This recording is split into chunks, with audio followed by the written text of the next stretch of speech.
knows that I love the Lord. I believe that.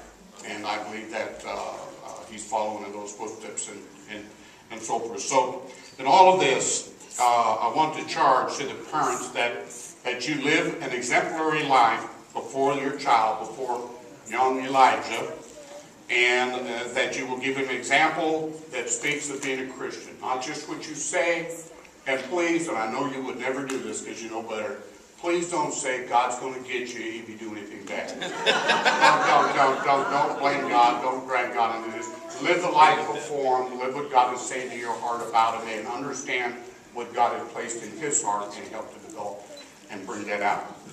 He may not be a preacher. He may not be a missionary. He may be an artist. He may be a college professor. He may be a doctor or something of that sort. So we want to be sensitive to what God has placed in his heart. As you make your home a school where he shall receive Christian instruction, and that you shall see that he is taken to church for additional and reinforcement instruction on a consistent basis. Amen? Every teacher that's here will tell you, nothing is learned that you're wanting to get across to somebody. A coach will tell you, if it's not done consistently. Matter of fact, the best way to undermine what you do want them to learn is to do it inconsistently. Right? Amen? A lot of our grandmas and grandpas know that, but in this day and age, where everybody's saying you don't need to go to church to be a Christian, they got all these neat philosophies, so they watch the children drift further and further away from God as they have instilled those philosophies in their lives.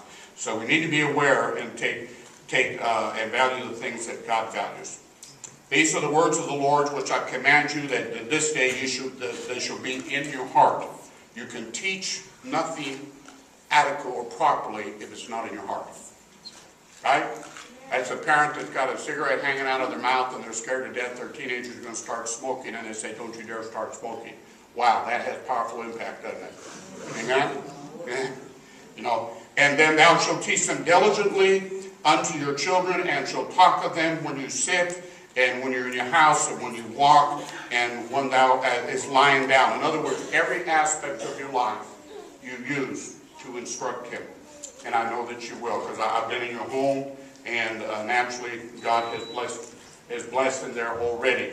I will be very honest, my wife knows how I was with our first one, or all three, and I see patience in these two that was not in me.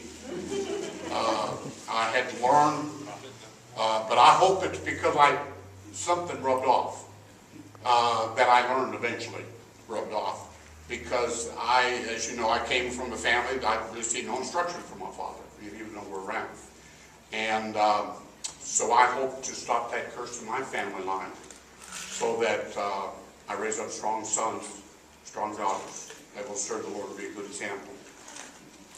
I want to give you something here. It's just a token. And the thing leaks over here.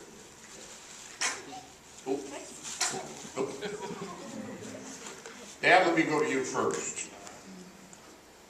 A father has to be courageous, robust, the symbol of blood, strength. During hard times and difficult times, you still persevere. You know how to be strong but gentle at the same time. You know how to apply your strength in a proper way that brings about a good result. You never use your strength to abuse or to dominate over your wife, over your children, but you use your strength to accomplish what God would want you to accomplish within your home. I give this as a token just to remind you that you must be a man that the blood flows in you, that you have courage. I've said this before, courage is not doing something stupid like jumping off the Empire State Building with a bungee cord on. That's not courage, that's called stupidity. Courage faces even the things you fear, knowing you have to do it because it's something that needs to be done. Right? Means standing up against someone threatening your home or whatever the case, but you stand firm on the lines of courage. So you want to hold that, and I'll let you hold hers. And this I can say because I know this young lady.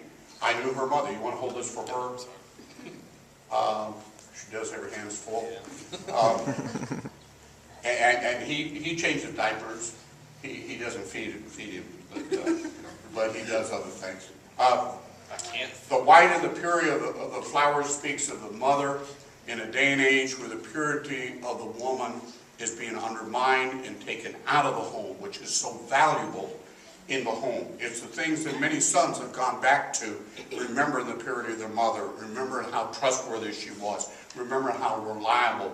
That's being lost. I can say, from the home she came from, because I know her mother and father, I know her mother especially well, that was very definitely her upbringing. And it passed on, and she's followed that all the way through. Most of you know, they never kissed until they got married. Isn't that right? And I couldn't pry them apart when I said you could kiss them. I'd just lead them out the door. But anyways, it speaks to the woman of her purity, which is extremely important